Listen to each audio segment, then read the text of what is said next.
係講網友嗱，NVIDIA 出業績咧就係市場嘅大事啊！點解啊？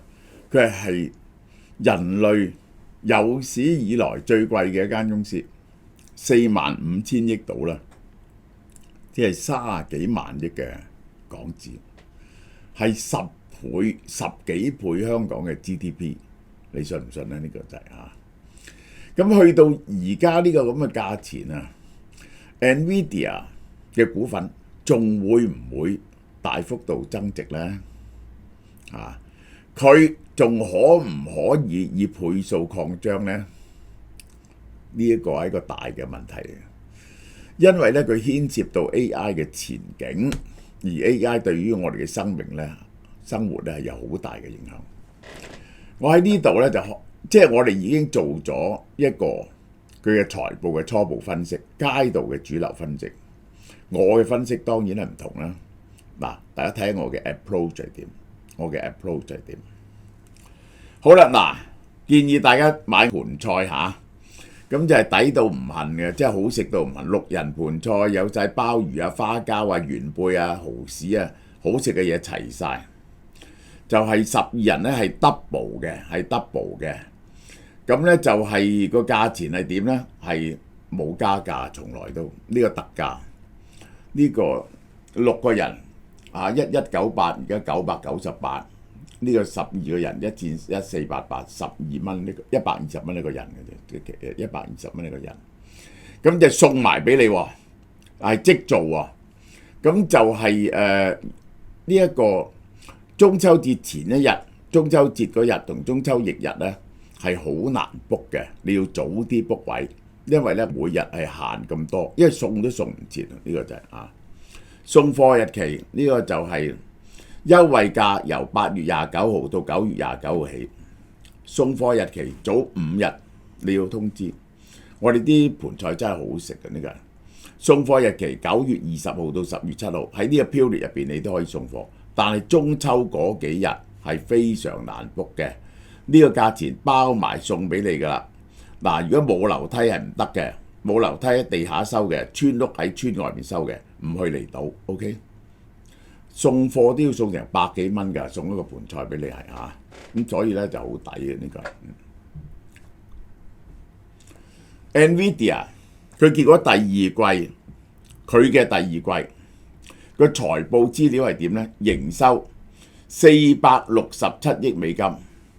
如果你計呢條數嚟講呢，一年呢將會係2000億到喎，佢加埋增長2000億美金 sales， 年增長56%，市場認為係460.5，係增加比市場嗰個呢個 expectation 咧就係睇街道啲人聽下佢嗰啲管理人員講乜嘢，街道嘅需求計出嚟嘅數呢個市場嘅數爭咗1.5%，呢個係每股盈餘係1.05，呢個係non GAPP 或者 GAPP 高於市場估計嘅1.008。咁呢個咧係爭咗3-4%。最重要嘅仲有一樣嘢，下季嘅營收係540億美金。我會睇呢個點解正負2%。市場其實好重視就係下一季嘅 expectation， 佢係會由567億美金增加到呢個540億美金，係多咗幾多？多70億美金喎。貴增10幾個%喎，好犀利！貴增10幾個%，市場分析師依然主張強力買入我最記得隻股份去到130蚊嗰陣時，我就通知大家快啲買 NVIDIA。我話 NVIDIA 咧係可以一隻股份咧，你可以瞓個身去買只要你平均買入，唔好 high 買定最高，你係可以瞓身去買，可以買你副身價落去嘅股票，其中一隻就係 NVIDIA。我今日會答覆俾大家睇點解。好啦，咁結果咧大家睇住啦，個價錢咧係喺180蚊徘徊。佢呢輪最高都係去到180鬆啲嘅啫，最高184蚊，最低係86蚊嚇，最低嗰時係86蚊。我哋係喺呢點叫人，我睇住佢就突破。佢喺呢度咧一路起唔到嘅個價錢係有好大段時期咧，佢起唔到有半年。我話咦呢隻嘢突破咯，咁啲人咧就買好多，我啲網友買好多 Nvidia 啦，咁係賺咗呢個階段咧賺30-40%。好啦，第二個財報之後，嗰啲大行預測係幾多錢咧？我哋睇啲大行點睇。摩根大通將目標價由170蚊美金升到215，呢個200蚊升215，benchmark 190、220蚊，一般咧200蚊以上，呢個最高220蚊、235蚊，花旗215蚊、205蚊、230蚊、195蚊，呢個最低啦，呢個係。呢個 Trust Security 228蚊，大致個共識都係210蚊，平均數係215蚊度啦。你睇，我哋再睇睇呢一個佢嘅實際嘅數目嚇，呢個講咗咧467億個 GP 其中一個，佢係75點幾，上一季咧係好低嘅，因為中國要 write off 啲數，而家咧上翻72點幾。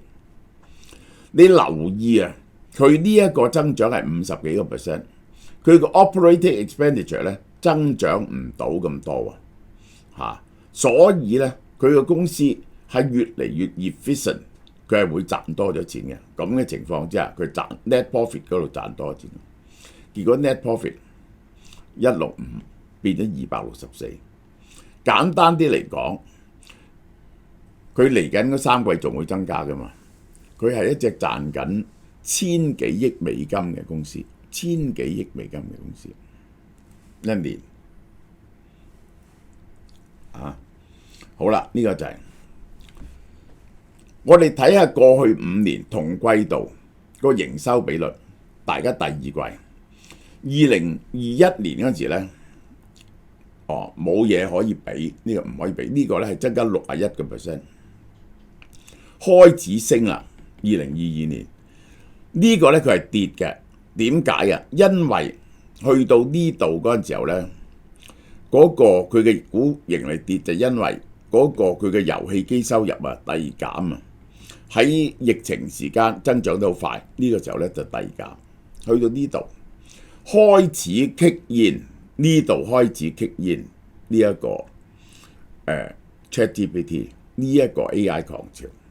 2022年第二季增加61%，2023年254%，2024年122%，2025年56%，今季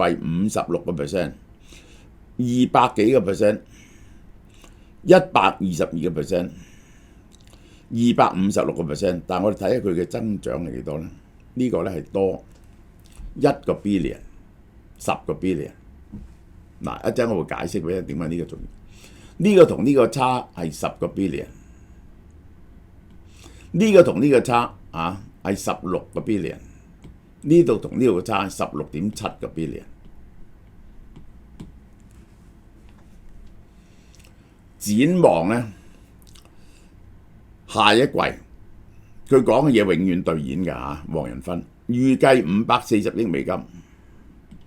公司展望未假設對中國 H20 出貨，其實上一季同呢一季佢其中一樣唔能夠肯定嘅嘢就對中國嘅出貨，對中國嘅出貨係佔咗佢嘅生意嘅10幾個%。如果冇咗 data center， 淨係得遊戲機嘅話咧，係唔見咗7-8個%㗎，係唔見100幾億一年㗎。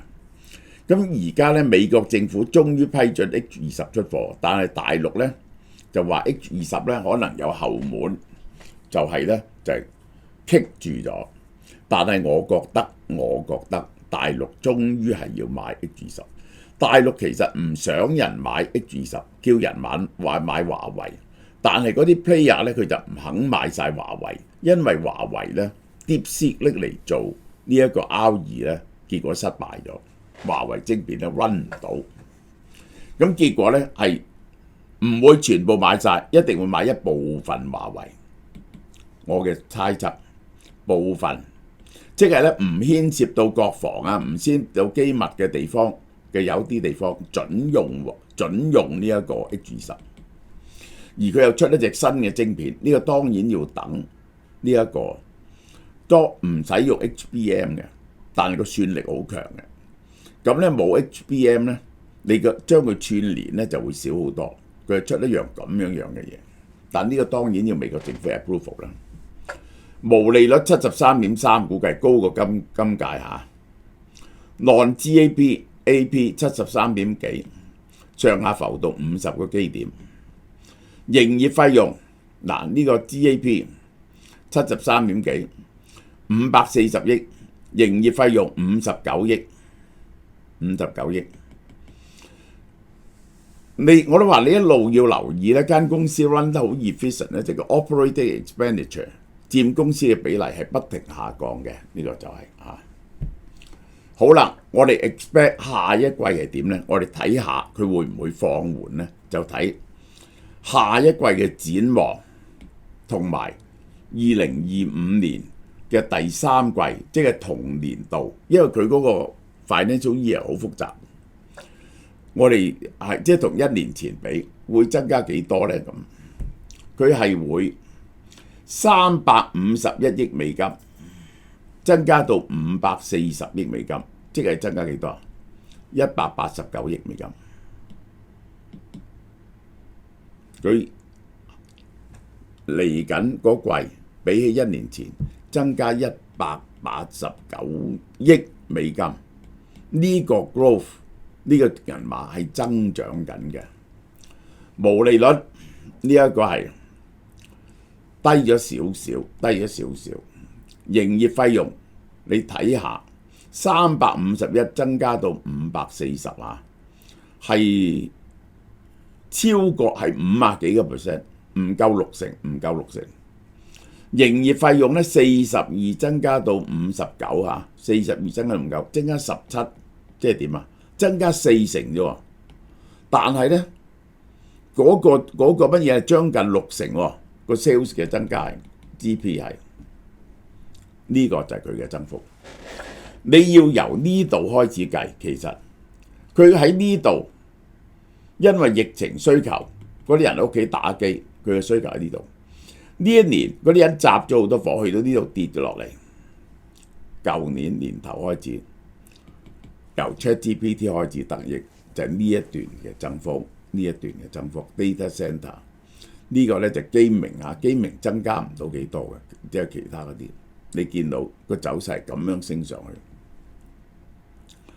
好啦，嗰啲人擔心兩個問題，我而家解答兩個問題。第一就係中國問題，結果一定局部解決，有一部分嘢去到中國，中國有一部分嘢準用呢個H20或者 NVIDIA 嘅晶片喺下一季嗰度會恢復一啲中國嘅營收。如果中國 factor 加埋落去咧，下一季嘅增長咧就會有60幾個 percent。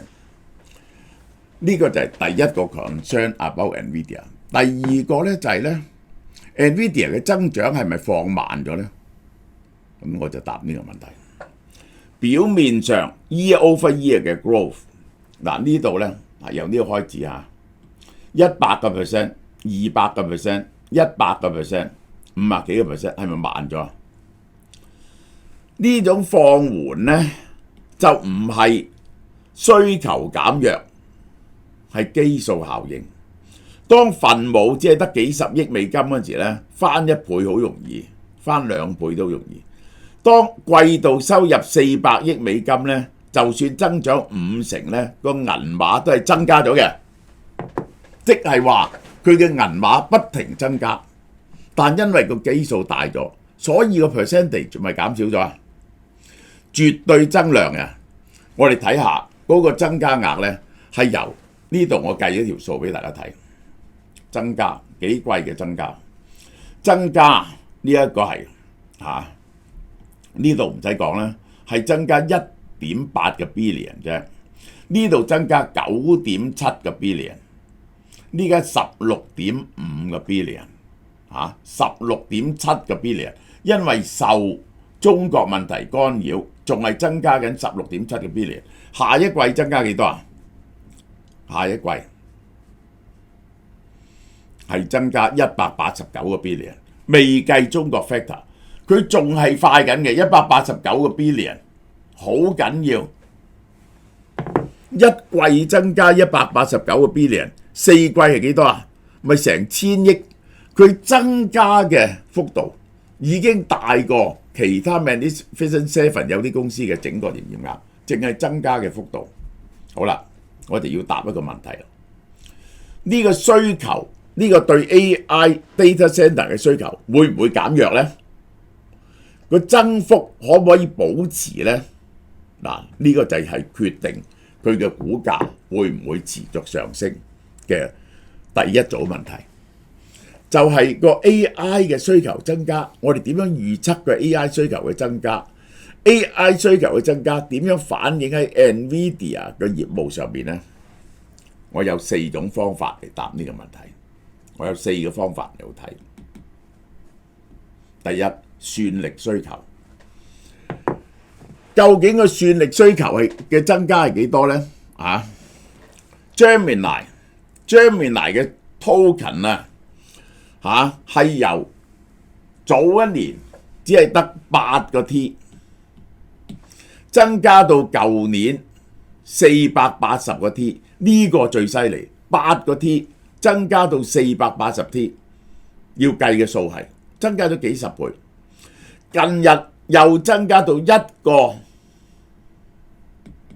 1000個 T， 又 double。點解呢？使用嘅 token 咧就越嚟越多，就即係點解啊？即係你需要嘅算力越嚟越多，你需要嘅算力咧係增加得好快，而你算力增加得好快，需要 NVIDIA 嘅產品咧就需要更加多。大模型嘅上限由8萬、10萬級變100萬級，呢個係首先全世界7、8個大模型。如果真係要能夠同人競爭，係講緊個算力需要去到而家係30-40萬張 H100 嘅算力，係估計要去到100萬張呢個 H100，而係多咗人加入呢個範圍。以前咧得7、8間大公司，而家有錢嘅公司咧就會加入。SoftBank 又整一個財團，整一個咁 Q 大嘅算力嘅嘢出嚟。沙地阿拉伯、阿聯酋、新加坡呢啲國家咧都會整呢啲大型嘅推算模型出嚟，呢個就係 A。嗱，呢個就講緊 inferencing 嘅處理嘅 token 數目，你係見到係點樣增加法，所以算力需求增加。但係佢係點嚟嘅咧？大模型係增加咗咁多，推理過程需要更多嘅記憶體同算力。其實好多嘅增長就係喺 inferencing 嗰度。大型模型嘅增長咧，始終都係有限度嘅，因為係唔係好多人玩啊？佢唔會以倍數地躍升嘅，真正躍升喺 inferencing。點解咧？越嚟越多模型係 deep reasoning 嘅，一到 deep reasoning 咧就大鑊啦。我睇住㗎，即係我日日都用 GPT-5㗎嘛。即係呢個咧就仲慘過我老婆嘅，我對佢6、7個鐘頭。你一用 Pro 嗰陣時咧，哇大鑊咯！佢要計10幾分鐘，係互相喺度問，成個思考過程分好多步，於是佢需要極多嘅算力。呢個就因為 deep reasoning， 佢要去到專家嘅境界咧，係要查好多嘢，好多個步驟考慮，比起以前呢個對閒談式嘅對話咧，係爭好遠嘅個算力。第二 ，long memory 要記得好多嘢，因為佢要記得。喂，以前咧就係好似金魚咁，佢下一個問題佢唔記得講個咩，而家唔係記得以前同你講個乜，於是佢能夠答覆咧就更加準確。Long memory 又係使用好多 token 嘅，所以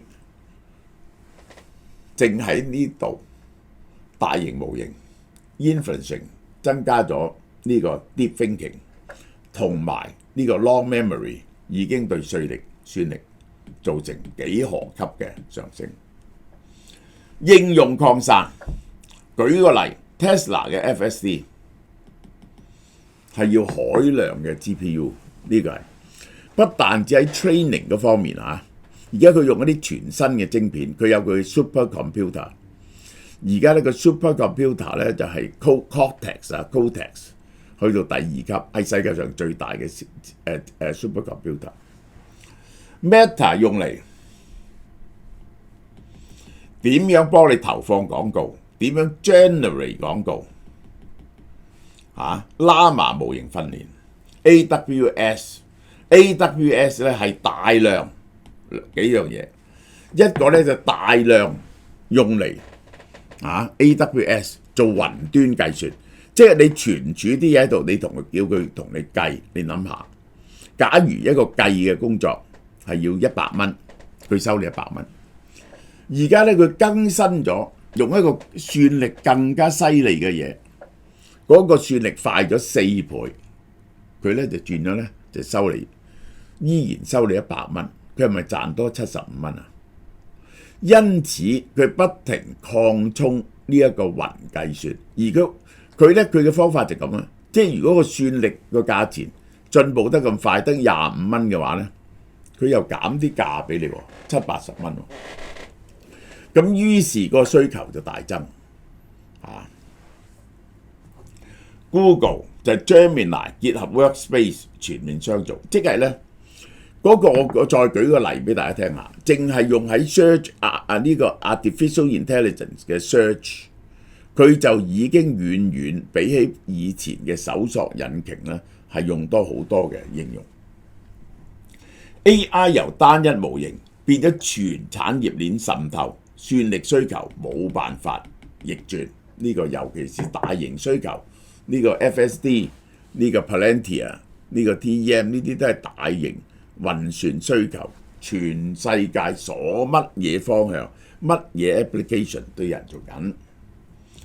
好啦，我哋用第二個角度嚟睇下，就係嗰幾個巨頭啊，究竟佢哋投資喺呢啲咁樣嘅基礎運算同埋 AI 運算上面幾多錢呢？嚇死你！亞馬遜出嚟搏命，2025年 capital expenditure 1000億，超過1000億，大部分用喺 AI。佢係落後咗嘅，而家係追，所以佢好似去到1100億嘅。點解啊？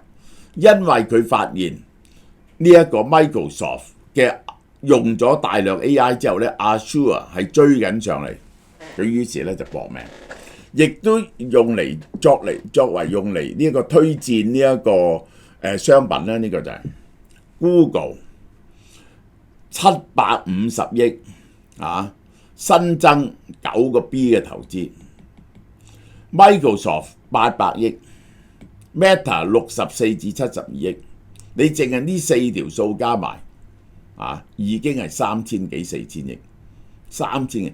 Apple 咧就唔知佢點啦，但係 SoftBank 嗰啲又講幾百億，幾個巨頭用喺 AI 嘅錢咧就好多，用喺 AI 嘅錢好多，即係佢哋要買好多，大部分要買 NVIDIA 嘅嘢。我哋再睇下專家嘅估計係點 ，McKinsey 估計全球 data center 容量2030年係今日嘅3-4倍，好5年內4倍。係幾多個 percent 增加？5年4倍嘅時候咧，係每年係80個 percent 增加，70個 percent 增加。Goldman Sachs AI Center 嘅功耗2030年翻倍至122 GW， 呢個係講 double 係咩意思啊 ？double 係功耗咧就唔同嗰個算力增加喎，因為咧個晶片。嗰個算力咧係每年增加50個 percent，double 2025年100，去到嗰陣時2030年200，200每年增加50%，個算力係5年0.5個係數係，再乘即係變咗1.5，1.5咧就再乘1.5喎，變咗2.25喎，2.25再乘1.5咧係3.4幾喎，3.4幾乘 double 咧係7倍喎。全球資料中心用電翻倍，其實咧係點樣計需求，點樣都唔會少過30-40%，30-40% 仲係低估，即係嚟緊5年，根據專家估計，全世界 AI 嘅需求係增加緊，仲要增加緊以30-40% 嘅速度前進，而呢30-40% 就係睇下點樣分嘅啫。好啦 ，NVIDIA 業績依然高增長，絕對金額更勝以往。Year to year 下降只係基數，又用4個方法嚟到推算佢嘅長期肯定嘅需求，去到2030年係毫無疑問，都係會以30-40% 佢整體業務增長。唯一嘅分別嘅就係乜嘢？佢有冇競爭對手啊？佢競爭對手會唔會搶咗佢嘅生意？嗱，呢個又係一個更深一個層次嘅問答。好啦，我哋要問你，呢個股票大家睇下點樣升法啊 ？As late as 2024年嗰陣時係50蚊，而家係180蚊，呢一段升幅升咗3倍幾。主要今日問嘅問題係佢已經4.4T。180蚊，未來5年佢將會以乜嘢幅度前進？嗱，首先 projection 嚟講，我哋估計未來5年佢每年嘅增長都係介乎30-40% 嚇。如果未計競爭，一間每年增長30-40% 嘅公司，持續5年。佢嘅 P/E 應該係幾多倍啊？一般嚟講咧，呢啲咁嘅公司咧，佢個利益如果又以30-40% 增加，我舉個例啦，1蚊就變咗個3，個3咧就變咗個8，個8咧變咗2個幾，兩個幾咧變咗3個幾。今日嘅1蚊，5年後變咗3個半。佢嘅盈利係呢一個咁嘅速度增加，佢嘅 P/E 應該係幾多倍咧？我哋嚟緊呢個 projection 咧，我哋睇到佢嘅 P/E 咧係幾多錢咧？佢大約咧係賺5個幾一股一年，嚟緊嘅 projection 嘅一年，佢嘅股價180蚊，30幾倍，我未曾見過咁平嘅股票。以30-40% 速度前進嘅公司，而個 P/E 係30幾倍，呢個實在係太低，係平到不得了。好啦，但係只係有一個問題，我只係證明呢個 AI 需求好大啫，佢係咪幫襯 NVIDIA 啊？咁就要講對手啦。呢個問題喺 Patreon 度為大家解答，就係下半條。呢一個佢個市場係分為3大類嘢 ，GPU 市場，呢個 ASIC 市場，專用晶片市場，通用晶片市場，專用晶片市場，仲有 FPGA 介乎兩者之間。究竟有冇人會搶佢嚿蛋糕咧？佢分到幾大呢嚿蛋糕咧？呢個分析係要俾50蚊美金先有得睇。轉眼又到中秋佳節啦，俏貓貓今年誠意推出3款精選月餅，買得多仲有豐富嘅贈品送俾你。雙黃白蓮蓉月餅咧，當然係傳統之選啦，用大碼嘅鹹蛋黃，口感豐富，白蓮蓉細滑不膩，甜度適中令人回味。每盒4個，早鳥優惠。原價288蚊，而家特價188蚊。人氣之選嘅迷你金沙奶黃月餅呢，奶黃香氣撲鼻，微波爐輕微叮一叮，香滑升級，入口即溶，每盒8個，早鳥優惠，原價298，早鳥優惠198。新品介紹迷你開心果麻薯月餅，開心果呢有氨基酸，有助心血管健康。粗粒開心果配上 Q 彈麻薯，口感層次豐富，素食者都啱食。每盒8個，早鳥優惠248蚊，原價368蚊。香港製造，絕無添加，安心享用。嗱，而家呢買得多仲有贈品喎。你如果以前買咗呢，唔緊要，你只要買夠呢個數，可以改單，一樣有贈品俾你。咁你就係最好幫你啲兄弟姊妹啊、親戚朋友啊、同事啊一齊買埋，咁咪攞到贈品咯。